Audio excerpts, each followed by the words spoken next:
Hey, and welcome to the Drep and Stone podcast, a podcast where two friends raise a glass and have a conversation. I'm Nick. And I'm Kyle. Kyle, one of my favorite things to do on vacation. Yep. And I know we've already talked about our vacation. We talked about it last week, but one of my favorite things to do on vacation is people watch. How do you feel about people watching? Always a fan. Yeah? Yeah, always have been. Yeah, just grabbing a coffee or a cocktail or something, just watching people. Even before then. Oh, yeah. My dad had a shop in a mall. Oh, yeah. Back home. Yep. And so there was a lot of hours spent just sitting in the mall. Food court kind of thing, or like in a store? Just out on a bench out in front of his store or something, just watching the people walk by. Yeah. Man, I do love a good people watching session. Yep, me too. Because it's one of my favorite things to do at Disney. People are absolutely at a theme park, man. You're gonna see everything. Yeah, and every emotion experienced in a very short amount of time. Yep. It's something Carol likes to do too. So we'll do that at Disney. We'll do that on vacation, where we'll get a drink or something and just enjoy the view, watch the drama. Yeah, just enjoy the show. Yeah, and the show is multi-nuanced and faceted. Yeah, I don't know if it's a lost art form, because I don't think it's completely lost, because people sit and watch things all the time, but it's something that I don't think enough people take the time to stop and just observe. Yeah, just take it in. Yeah, I think it's definitely it's gonna be a lost art for sure. Yeah, very soon. Yeah, because I can kind see of like reading. Well, don't get me started, man. Are you seeing that? Oh yeah, I'm getting so much of that in my feed right now. We're the last generation, the last literate generation that's gonna read. Yeah. How about we move away from that? Let's go to a high note. Okay. I've got a drink for us. All right. Yeah. What you got? Well, I've got a cocktail of sorts. Okay. Something that came across my feed that I thought would be interesting, but it's something that we have never experienced. I've never experienced. I know you've never experienced. And it is something that... How dare you, sir? What? You don't know how I've experienced things. In this case, yes, I do. You're not wrong. There. We've lived a couple years apart from one another. You don't know my kinks. Whoa, too Turkish. It's too Turkish. But I saw this and I was like, I've got to try it. All right. I've got to try it. And what better way to try this than to put you through it with me? Fantastic. To try this with you. We are going to do a cocktail called the Spaghett. Spaghett. No E's. No. In this Spaghett. No, because technically... No O's either. Well, that's what, We're drinking SpaghettiOs. You're not drinking spaghetti. Although, that's not a bad idea. I mean, who doesn't like a little, SpaghettiO-flavored vodka. Yeah, you can find that on other channels. Not Fat wash some bourbon and SpaghettiOs. We're take that to the mixology challenges. Y'all want to find some weird stuff? Don't worry, Drep Stone's got you. Got you. No, this is it's not that crazy. A Spaghett. Okay? Spaghett. This comes from a couple things. First of all, searching in the cocktail realm, but also came up on the feed of here's something that is a summer cocktail, something refreshing, but it's a little bit different. Okay. I was like, cool. Spaghett. Let's try it. A traditional Spaghett. You take the champagne of beers. Okay. Okay. The High Life? You take the Miller High Life. And is this an Italian cocktail? Sure. I mean, it can't be if you're using High Life. High Life. I do owe you an apology. Why? So on vacation, I had a Hugo Spritz. Oh yeah? I actually had a couple of Hugo Spritz. I found hold on, the man that said I would not order this. Yeah. You ordered. I ordered and dare I say enjoyed? Loved my experience with my Hugo Spritz. I'm proud of you. It was so good. It wasn't better than so mine, good. Though, right? No, of course not. Thank you. So good that I had it a second time. Damn. While I was in Venice. Wow. And it was perfect. It fit the spot. Better than a beer. Yeah. Ooh. Yeah. Wow. Who are you? I don't know. I think it was just the magic of Venice. But sure. Holy moly, they were great. I'm to the point that I think I would make one. Yeah, I do. It's simple, man. They're simple. The only problem with them is that you've got two ingredients that require immediacy. That's the only thing that sucks about it. They make small. Sure, they do, and that's what we did. We bought a small Prosecco bottle, and obviously small soda. Buy a bottle of Josh. Some of that cheap shit. Nobody cares. Sure. You're not wrong. And honestly, that's probably what you had too. And yeah, Josh wine in Italy. They got that in Venice. Hot damn. I know, Josh. Good on you, Josh. All right. So the spaghetti. Apology accepted, by the way. Yeah. No. Well deserved. It was fantastic. All right. The spaghetti. Spaghett. It's a 3-ingredient cocktail, beer cocktail. It's made directly in the bottle of a Miller High Life. The origin of this is it was invented by a bartender at Wet City Brewing in Baltimore. The name is a nod to an absurd marinara-obsessed character from Tim and Eric Awesome. I don't know. It's kind of an obscure reference. Okay. But you take a Miller High Life. Okay. You drink a little bit out of it. Slam half of it. No, you don't slam half of it. Drink a little bit out of it. You then take 1 to 1.5 ounces of Aperol. You put that in the Miller High Life. Just stay with me. Okay. And then you take a squeeze of fresh lemon juice, and it results in a refreshingly bubbly and subtly bitter summer drink. Huh. We're sort of You're making an Aperol Spritz. Kind with the champagne of beers. Exactly. But Kyle, we're better than that. Are we? We are. So says you. We are better than that. We are still making a spaghetti. Okay. But we are making a Dreppenstone spaghetti. Okay. So we're not using Miller High Life. No, we are not using Miller High Life. What are we using? I will be back. I will show you. Okay. You just sit tight. I don't have to move? You don't have to move. Incredible. You can stay there because we can make this right here in the Whiskey Cave. Okay. We don't have to go and venture out of it. All right. Here we go. Here Here I go. I'm going to sit right here. No. Hugo. Wow. Oh, man. I could go for one of those right now. All right. Instead of the Miller High Life, Kyle. Yep. We've got ourselves Birra Moretti. So I figure if you're going to have a spaghetti, you should probably have an Italian beer. I couldn't agree more. So Birra Moretti it is. Bring it on. There's your Moretti, sir. Thank you, sir. You're welcome. You made that look easy. Thanks, man. It only took me 3 tries. 3? I was being conservative. So take a pretty decent sip of your Moretti. I'm not saying like you don't want a decent sip. Decent sip. I'm gonna say like, okay, we got just the neck pour. Yeah, maybe down to like that. What would you call that? The shoulder. Sure. Take a sip. Nailed it. Yeah, it's pretty good. Oh, man. See, that's what I'm almost kind of concerned about. Yeah. Yeah. Oh. Is Moretti too good a beer for this? You're not because wrong. like a Miller High Life, I'm thinking like it's just gonna be crispy cold, but no flavor. Right. Maybe. I mean, we might have messed up. I don't know, but who knows? We can try it. Yeah. All right. Okay. So take your brand new bottle of Aperol. Oh yeah. Where's Aperol made? Italy. I mean, like where? Where in Italy? Italy. It's imported by Campari, America. Oh, damn it. I don't know where it's made. Fair enough. It's a product of Italy. You know what I want to get a bottle of? No, what? Is that like Chinar? Oh yeah, it's great. Yeah. Chinar's great. Is it? Yeah. You know, squash a lemon in I there? think we squashed lemon in there. Yeah. Like a Corona. Put a little bit of lemon juice. We'll cut this wrong. That's lemony. Woo! I don't know if you know this, but a lemon tastes like lemon. All right. Really sour one. Yeah. Okay. We've got our Moretti. We've got an ounce of Aperol, and we got a little bit of lemon juice. And it says you do not have to mix this.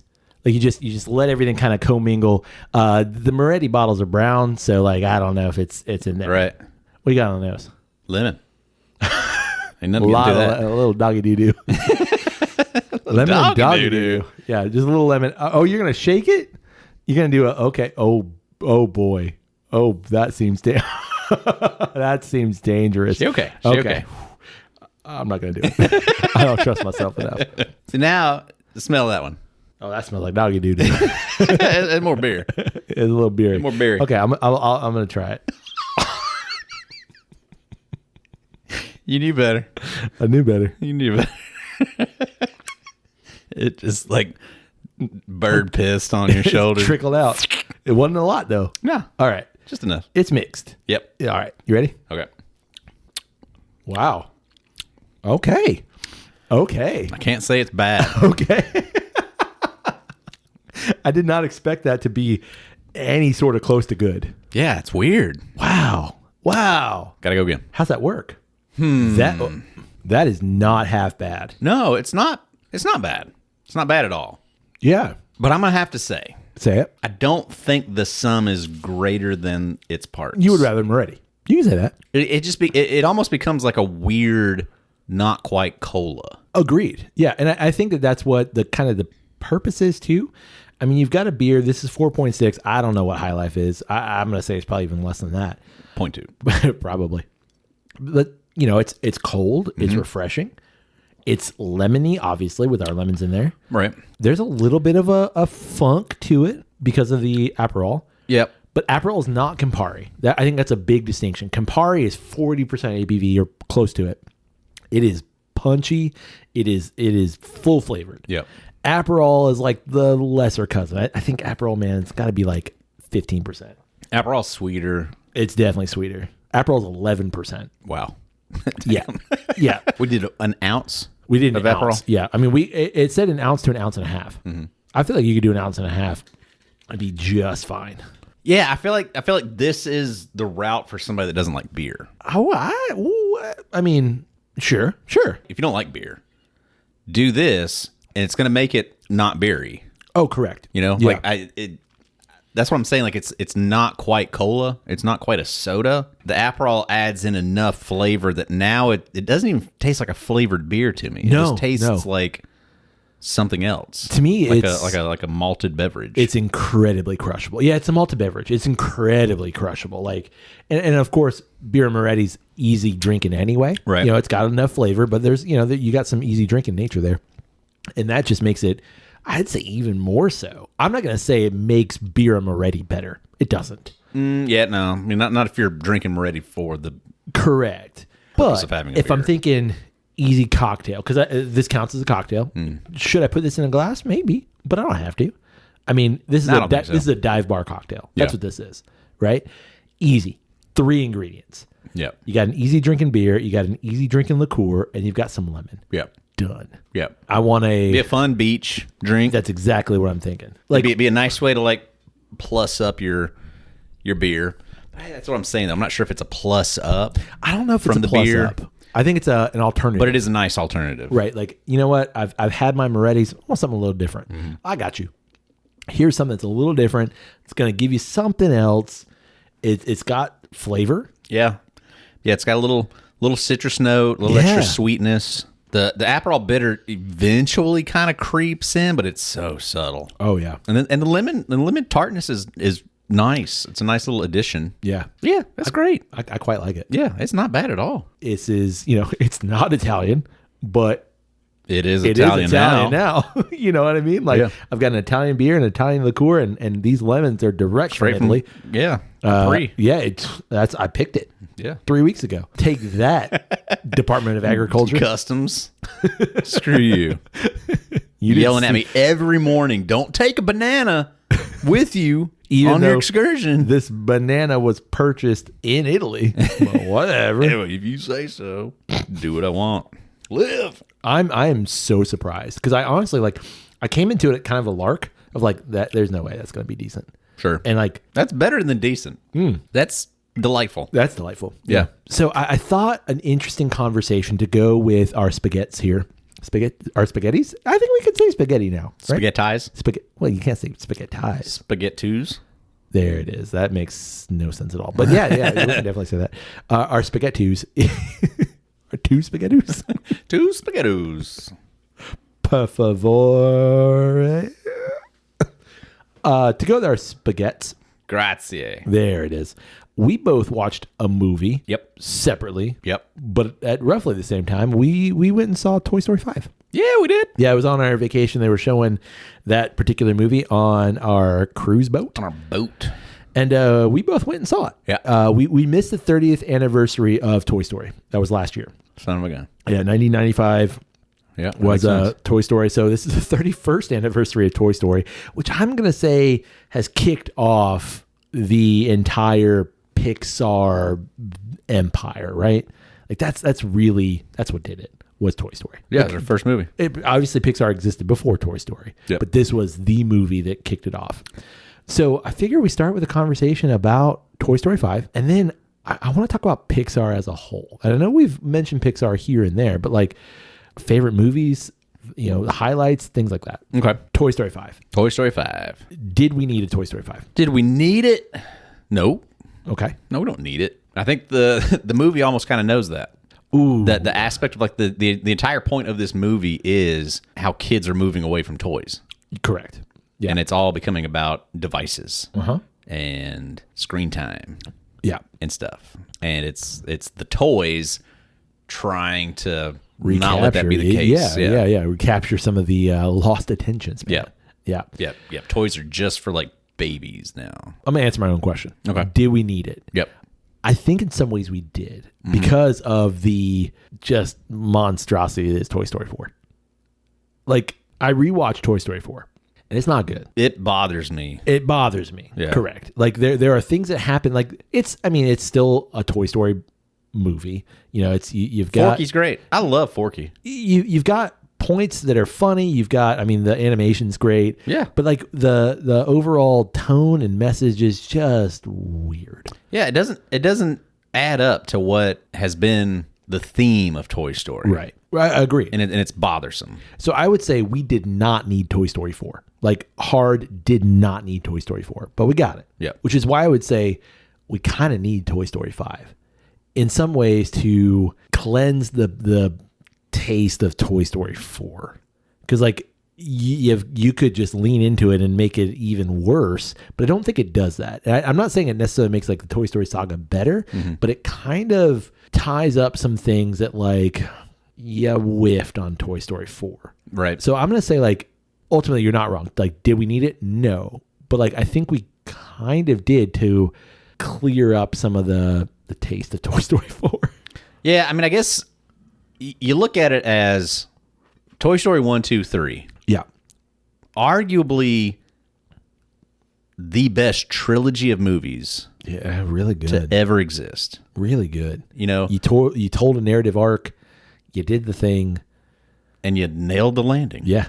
Crazy. Yeah, you got it. So you've got that, and you decided to add to it. Like, you had this perfect thing, and you decided to add to it. And so the discussion's always going to be, if you're adding to it, are you going to make it better?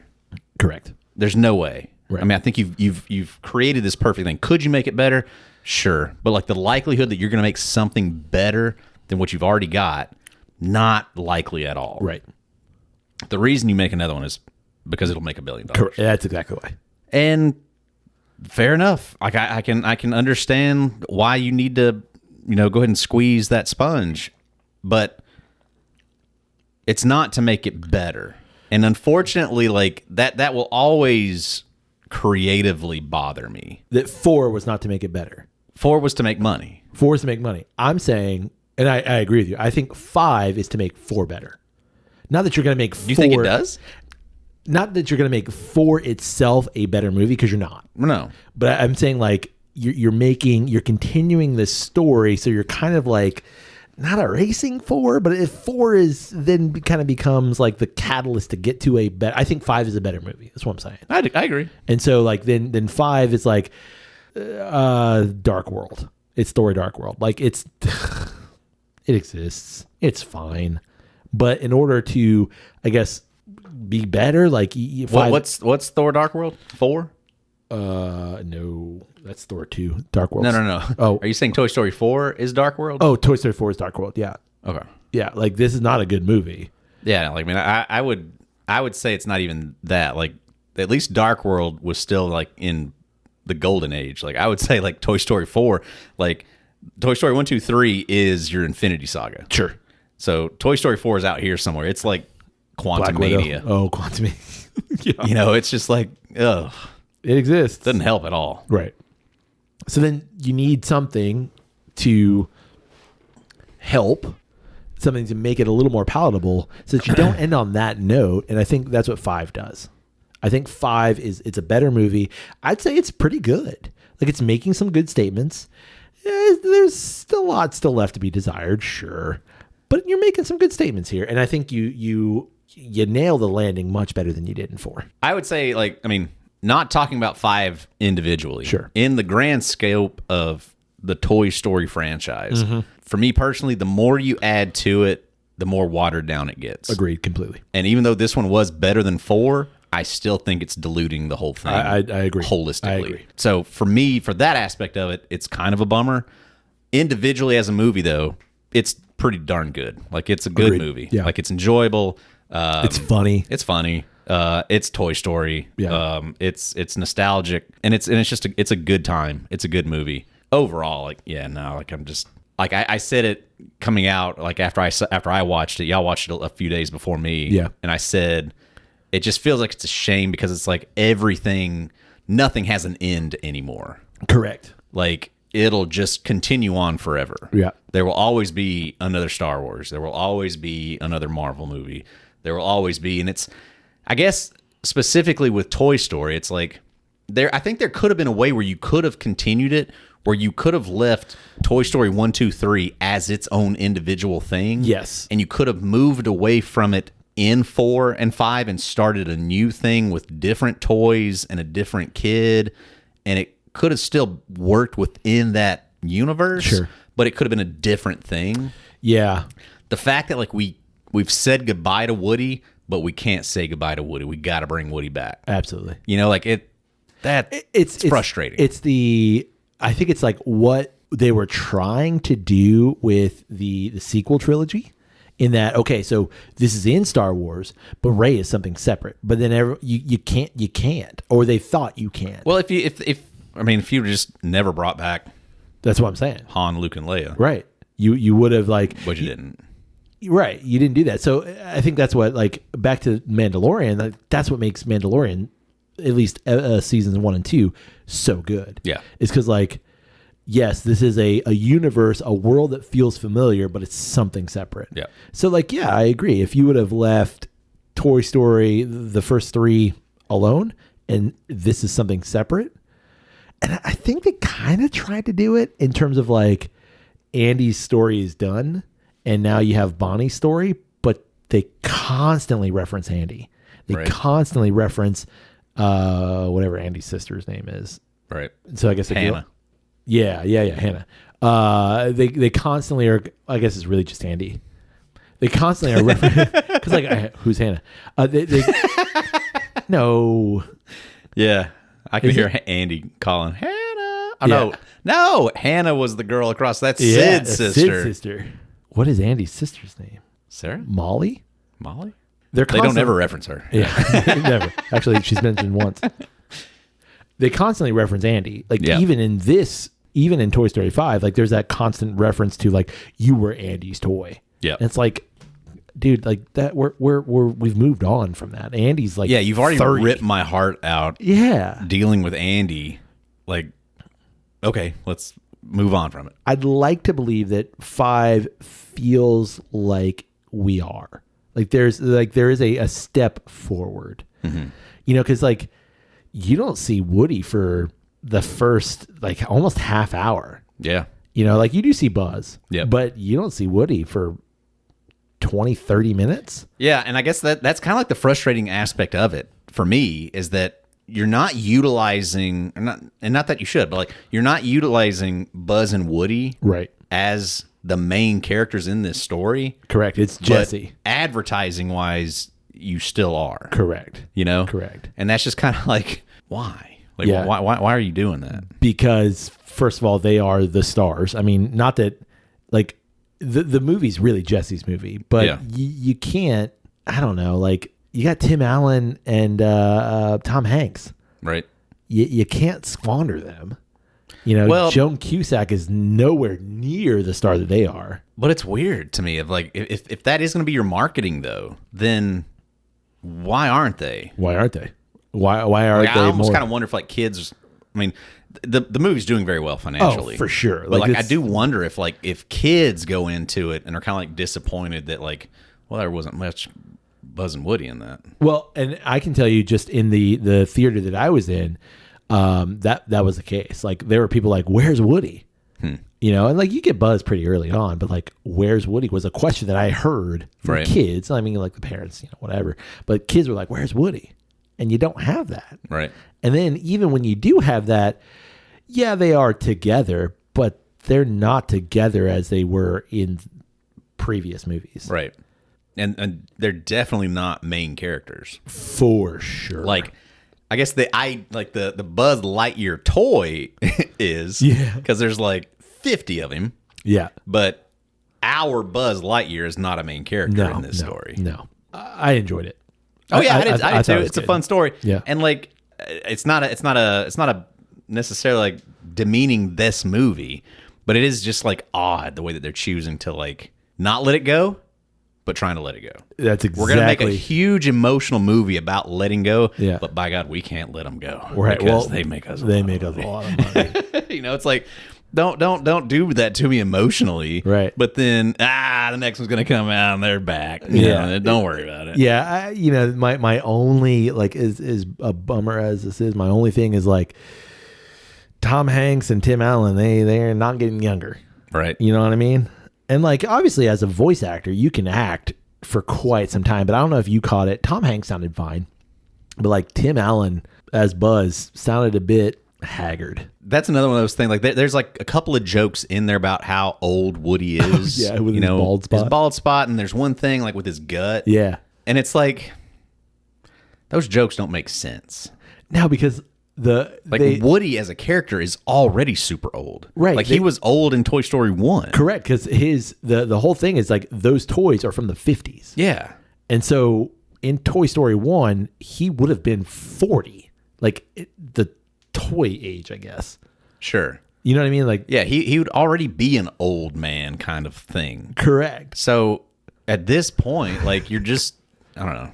I felt like that's obviously meant for the adults. Yes. But when you start thinking of it, but that actually doesn't make sense. Like you shouldn't be acting this way. Hold on, are you saying like applying logic? It's because the actors are old. Correct. And yeah, it's just well, I mean, but that's how it is because of the way that we experience the advertising and correct. Like Tom Hanks and Tom Hanks and Tim Allen were all over my feed and stuff like that. And it's like they are propping them up as like this thing, as it's another Buzz and Woody adventure. And then when you get to it, it's like, oh, it's totally not. But even like the main character, who is Jesse, like the voice of Joan Cusack also sounds older, right? Because Joan Cusack is older, right?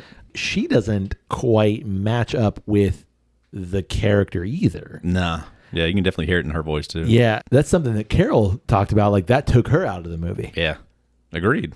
I don't like what your target. Who is your target audience? You're doing. Ooh, now that I asked that question to myself, and I'm posing it to you too, and to the listeners, it's tough. This is ultimately a kids movie. Yeah. This is the first Toy Story movie. It's not G. There's a little bit of it's PG. Oof. Yeah, I know, crazy, right? But like your audience is that like the only thing I could think of? Like there was one Forky joke where he almost says a bad word or something. Like he's gonna say ass or something, and he doesn't. I wonder if that's all of that or is. Something like that. Yeah. I mean, maybe there's like I don't know, but your audience, you're doing double duty in terms of like your audience is the adult, but your audience is also the kid. How much does the kid understand? So then I would almost contend like your audience, your actual audience is the parent. Right. Because it's beware of devices for your kids. At some point, like they are not good, but we can also find a happy medium between the two kind of thing.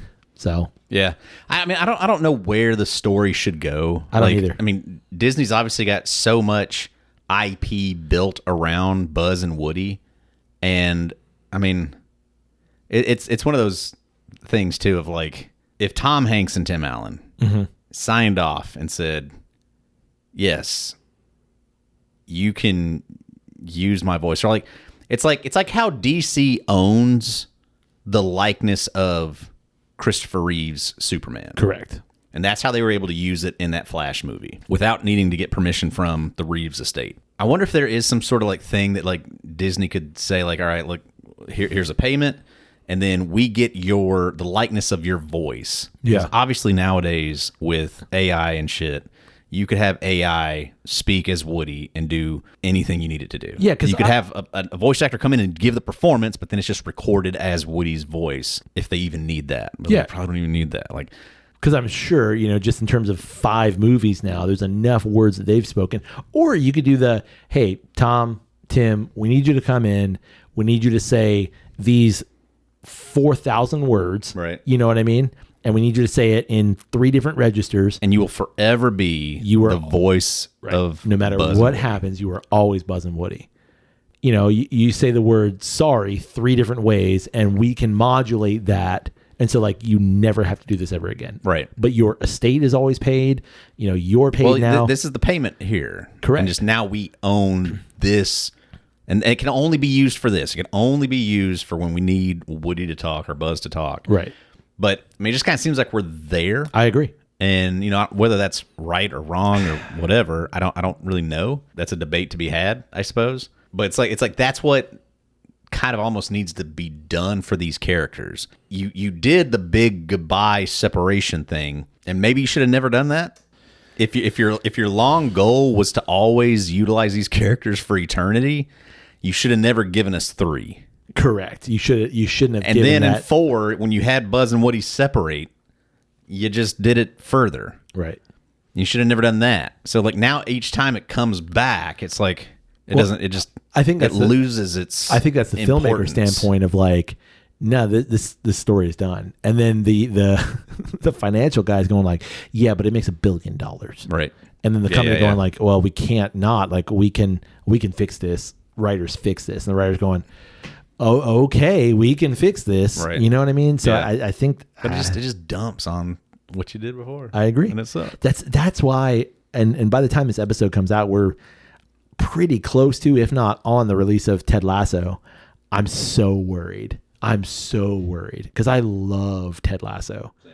And what happens? It's the same thing with Peaky Blinders. You gave me the Immortal Man, and I'm like, cool, thank you. I didn't need it. Yeah, it's so easy to think of examples of that, right? And it's so difficult to think of examples where it's yep, no, we stuck the landing, and we didn't mess with it. I didn't need Crystal Skull. Right. I'm glad I got Dial of Destiny. Dial of Destiny was fine. It's enjoyable, but I didn't need Crystal Skull. Yeah, and I didn't. That's such a good comparable. That's exactly. Thing I literally thought about that the entire time. 4 was awful. Yeah. 5 is fine. 5's fine. 5's better, but it still taints the original 3. I only have Dial of Destiny because Crystal Skull sucked. Yeah. And I didn't need Crystal Skull. I only have 5 because 4 wasn't great, and I didn't need 4. Right. You know what I mean? So, yep. I don't know. That's where I am. Yep. But let's take this back to Pixar as a whole. Okay. Pixar's holes. So thinking over the past 31 years of movies. Yep. What for you stands out as the top Pixar movies? If you had to make a top 3 Pixar movies, my Mount Rushmore of your Mount Pixar. Rushmore of Pixar. Do we need to list them all? I don't feel like we do. No, to be fair, I haven't seen them all. Nah, you sure? Yeah. What haven't you seen? I haven't seen Red. Really? I haven't seen Elio. Hoppers? I haven't seen Hoppers. You're not missing much on any of this. They're not bad. I mean, agreed, but I just haven't seen them, so I can't rank them. But my number 1, will probably it's hard to say that holistically. Sure. Ratatouille. Same. Yeah. That is the top movie. It would be Incredibles. Ooh. But Incredibles, to go back and watch it now, the technology wasn't there. Yeah. It's a little bit like watching Toy Story 1. Yep. And the lack of, honestly, to me, it's lighting. Yeah. A lot of the textures sometimes they're a little off. Yeah. Violet's hair a lot of times bothers me in that movie. It's just those kinds of things.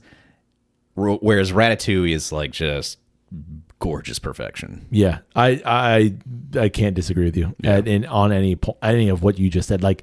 For me, and I know that they're doing Ratatouille 2. Are they? Yeah. I know that's in development. I don't know I don't know anything. I don't know. Incredibles 3. You're at so they're. I mean, obviously these are cash cows. They're going to do that. Right. But as a movie, for me, it is the movie that I've rewatched probably the most, even as an adult. Yeah. And it's a movie I can put on, and I love the sound. I love the sound design. The story's great.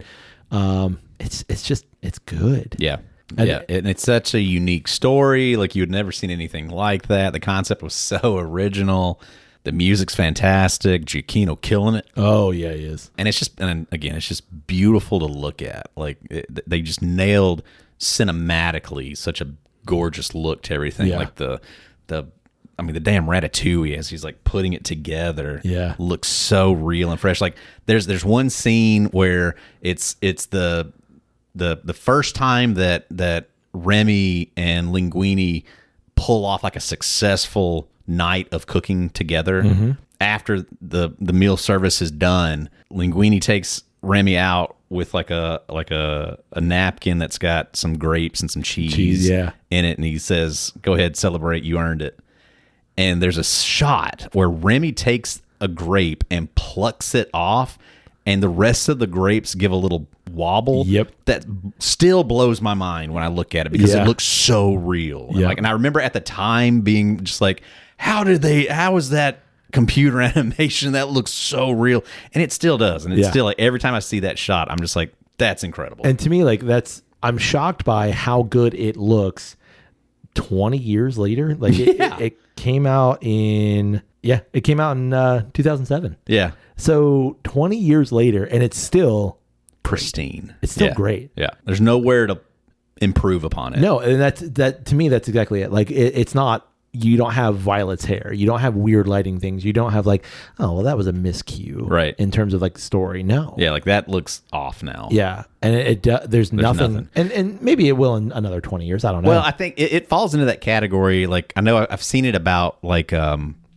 Pirates of the Caribbean, the second one. Davy Jones's Tentacles. Is that what you're talking about? Yeah. Just like the computer generation of Davy Jones is so incredible. And when you look like 10 years prior to what CG was doing then, like that would be like, The Rock in The Mummy Returns, like how awful it was. And then it improved to there.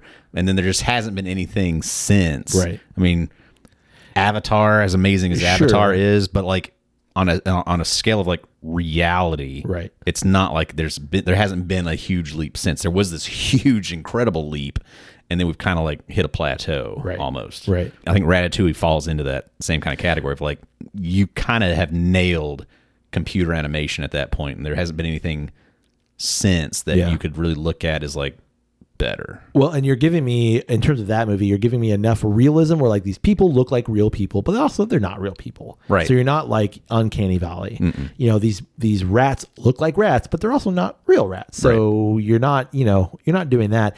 And just from the food standpoint of it all, and the restaurant aspect, not that I've worked in a restaurant, but I know enough and I've been around enough to like, this is how this works. Right. Like the scene where Colette's like, your sleeves are messy or whatever. And like, clean sleeves, messy apron, keep her hands in, minimize cuts and burns. And like, it's kind of hard to tell sometimes, but she's got some like burns on her arm and like all the people, this is what would happen if you work in a kitchen. Right. And a kitchen is like a brigade of soldiers, stuff like that. It's like, you nailed it. You did the thing. Because they did the thing. They went to the French Laundry. And they followed around.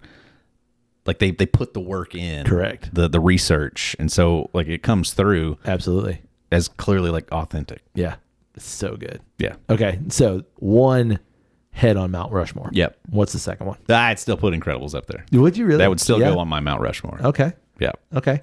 I mean, as a father, sure, middle-aged father, like, yeah, that movie speaks to me.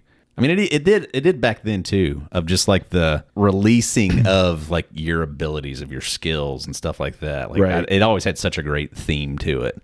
But that movie's so good. It is. I mean, that's good. That's one of the best superhero movies. Period. Yeah. I mean, that's probably like honestly like top 3, top 5 superhero movies just in general. Yeah. And Giacchino crushing it. They tried to get the guy that did the original Bond themes back in the day, and he was like, "No, I'm not interested." And like they brought Giacchino in, and I mean, killed it, because that was his first movie, I think. Yeah, or like pretty damn close to. Yeah, it's one of them for sure. Because 2004. Yeah. So like, yeah. And that was because he'd worked with Medal of Honor, I think is what. That, and I think he'd worked with J.J. Abrams. Star Trek might have been his very... No, Star Trek's after 2004. Yeah. Because Brad Bird and J.J. Abrams, there's a tie-in with connection them. there, yeah. And I think Giacchino worked on whatever that it was like a spy show that J.J. Abrams did with Ben Affleck's ex-wife, Alias. And I think he did the music for Alias. Oh. And that was like how he got the gig for Incredibles. It was something like that. Was Abrams and JJ and Brad Bird had collaborated or something. Anywho, what would be your second? Oh, Coco. Coco's great. Coco would be up there for me. Coco, for like the story's great, the music is great. I love the music for Coco, but the movie is just freaking gorgeous. Yeah, it's mesmerizing. Like I saw it in theaters when it came out. 2017 maybe? Yeah, I saw it for the first time on a boat also. Oh, did you? Yeah. And I remember like going in not knowing anything and just being blown away by how gorgeous this movie is. Yeah. And I love that it's a representation of a culture. I don't have that lived experience, but as an outsider, it's such a beautiful representation of a culture. Yeah. That just, I freaking love it. Yeah. It's so good. Yeah. Would agree. Yeah. That would be up there for me also. What about your third head on Mount Rushmore? I mean, I'll say Coco. You say Coco? That'll be my third. Yeah. So you're putting it in for me to do my third, huh? Throwing right back at you. I'm gonna have to go back to Finding Nemo. I think, like, because I'm looking through a list here, and I'm like, I love Toy Story. I really like Toy Story 3, but like, I think Finding Nemo, you have like artistically, like, yeah, it's a little clunky. Even watching it today, the ocean is just gorgeous. Yeah. You've got a great story. Yeah. I think for me, like just where I was as a kid at that point when that movie came out and like what that kind of like did as a whole. Yeah. I'm going to say, I don't know whose face is on that, but I'm going to say Finding Nemo. I couldn't agree more. The thing that would hold me back about putting it up there on mine would be, I think that the stage plays better. Oh, the one at Animal Kingdom. Really? Yeah. That stage play has made me like tear up a few times. Wow. Yeah. Okay. I can see that though. Just the combination of a father and a kid. Yeah. Obviously, like I get the father side aspect of it, but I also get the kid aspect of it. And like the song that they do at the end, it's tough to be about. That's my son and that's my dad. Yeah. Oh shit, man. Like, that has like fucking triggered me several times. And the music in that is so good too. Yeah. Go with the flow. Banger. Yeah. Absolute banger. Okay. Crushes it. Crushes it. You know, I think like Pixar is at an interesting turning point because like, yes, to your animation point, like I guess animation can only get so good at some point before then it becomes reality. Right. And then like you kind of have like a Buzz Lightyear scenario where like it's animated, but you're trying to be like too real. You know what I mean? Yep. Buzz Lightyear in terms of like the Lightyear movie. Yep. So like I feel like they need to return back to those like emotionally based stories that just made Pixar. And it's almost like, obviously I'm not a multi-billion dollar company, but it's like, hey, tell the simple story. Allow that to come through. Right. And I hope that they do that. I hope they return back to that. Here's the story, and we're telling this for story's sake, not for money's sake, which I recognize is a stupid thing to say. Right. And I recognize that, but you know what I mean? Like here's the art form. Let's let the art form speak for itself, and it's going to make money. Only room for one more. Oh, that's the backside of Mount Rushmore. No, we've only done 3. There's 3 heads on Mount Rushmore. Right? Bro. Is there 4? Is there really? Yeah. No, there's not. There's not 4. There's 4. It's Washington, Jefferson, Roosevelt, and Lincoln. Say that again. Washington, Jefferson, Roosevelt, Lincoln. Teddy. Not Theodore. I mean, not a Franklin. Huh. There's 4 heads on Mount Rushmore, Kyle. I don't know if you knew that or not. So I got one more. Okay. Got one for We can put one on the back too, because I don't know how I pick a fourth and leave one out. Okay. I don't know where I got 3. I'm going to edit that so I don't sound like a jackass. No, Feel free to. Okay. Like 4. How do I not put up on there? But I'm not gonna. I can tell you. I can tell you how you don't put up on there. The movie's great up to a point. And for me, that point is when they're on the dirigible. Zeppelin dirigible. After that, I'm like, whatever. It gets wild. It becomes weird. It does get a little crazy. Yeah, and that's why I wouldn't do that. Monsters? I don't know how I don't put Cars up there. I don't like it. The Cars movies have just been a special place in our family. Sure. I not the third one. And not really the second one, but the first one did. Okay. We have watched the second one enough times. Yeah, it really comes down to WALL-E and Monsters. And if I could only pick one, okay, I'd have to pick Monsters. Me too. Oh, yeah. As hard as that is to say, because I love WALL-E. Like WALL-E is my icon on any of the Disney shit. Yeah. Like Disney World or the cruise line, it's WALL-E. Because Sure. WALL-E. But yeah, no, it would have to be Monsters. I think it's Monsters. Monsters was another one of those things of like, that was what Pixar was so great at the beginning, was giving you such creative and original ideas. Like Monsters was another one of those stories of like, that's mind blowing, like the way that the doors work and it's separate worlds, and the last act of that movie of them like jumping through doors and the chase was so mind blowingly cool. Right. Bizarre. That movie was so unique. I think it's the risks. Like it seems like Pixar is trying to play it safer. And so like, oh, we've got all this IP. We don't need new things. Right. I mean, yeah, you got Luca, you got Soul, you got Elio. Like you've got new things. I'm not saying you don't. But like you don't have the same thing that you had back in the early days. Yeah. Like I read the Pixar, the book that came out that kind of like covered their entire history, and that's a great read. And I feel like I almost wonder if it somehow they've gotten away. Like I feel like those earlier movies up until like Incredibles, the first one, all of those people like Andrew Stanton and Pete Docter and Lasseter, Brad Bird, they all, I feel like they've been sitting on these movies for so long that they were just waiting for a chance to be able to make them. And so they had already like, there was so much creative time that had already been spent. This has all been developing the story, yeah, that they were ready to go, and they just needed the opportunity to make the movie. Sure. And I feel like the ones now, it's almost just kind of like maybe they're just rushing them or something, or it's just like, hey, we need another movie. Yeah, can you give us something? What do you got? What do we got? Yeah, just pull it out of the bat. We got. Yeah, I'm gonna say I agree with you completely. Monsters. I mean, Billy Crystal and John Goodman. Come on. Yeah. Like just so good. Yeah. I mean, even Monsters U. Like great. Yeah, ton of fun. And I would say like that is it's a prequel, so it's not a sequel, but that's a great sequel. Yeah. Like you've told more of the story, and you did the thing that was unexpected. You told me the pre-story. Right.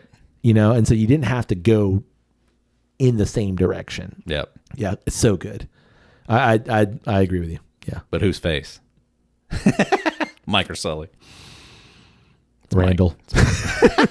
You might be right. No, I think it's. Do you think it's Mike over Sully? I think I would put Mike up there. I think you put Sully. Eyeball. I think you put Sully and then Mike like at the bottom, barely in with there with a tree covering. Exactly. That's how you do it. Yeah. On that note, you got anything else? No, that was good. Again, fantastic. Like I enjoyed that spaghetti more than I thought I would. Yeah, who knew? Somebody did. Somebody put that together and was like, "Yep, that's great." Do you think? Okay, last question. You think it'd be better with a High Life? Nah, no, neither. I think that's just going to bring out more Aperol. Yeah, and not like it's so bizarre. Like not that there's like a ton of Moretti that comes through. No, but I think it's enough. I just don't. You still get a little bit of a beer nature to it. I don't think it'd be as good. Yeah. Well, we'd love to know, what do you think about the spaghetti if you've had one? Yeah, and if you haven't, when are you going to do it? Because you need to try it. Totally worth it. Easy cocktail, 3 ingredients, poolside, good to go. We'd also love to know, what do you think about Toy Story 5 if you had a chance to see it already? How many Buzz Lightyear drones are you going to buy? And finally, I'm not going to buy any. No, me neither. Who is on your 3 or 4 faces? Who is on your Pixar Mount Rushmore? Yeah, let us know. All 4. There are 4? And the one on the back. There are 4 faces on Mount Rushmore. Who are they again? Somewhere. George Washington, Andrew Jackson, yeah, Grover Cleveland, Bill Clinton, and Bill. You can get in touch with us through email. That's drepandstone@gmail.com. You can also get in touch with us through social media. It's always one word, Drep and Stone, DREP and Stone. Find us, comment on a thing, like a thing, share a thing. We'd appreciate your things. And we'd also love it if you support the podcast. You can do so in 1 or 3 of several ways. Wow. You can rate us wherever you get great podcasts like this one. Indeed. You can also support the podcast by finding us on Patreon and supporting us there. Easy. That's the financial way. Yep. You can also, finally, Kyle, support us by telling someone about Drep and Stone. That's the friendly way. That is the friendly way. And you know what's the most friendliest of ways? Do all 3. And Mount Rushmore that thing and talk to us on social media. Hell yeah. Now you got your Mount Rushmore of Drep and Stone. Easy. All 3 things. Yeah. Just like Mount Rushmore. On that note, hey, buddy. Hey, buddy. May your glass overflow. And your ass never show. Cheers, buddy. Cheers. SpaghettiOs.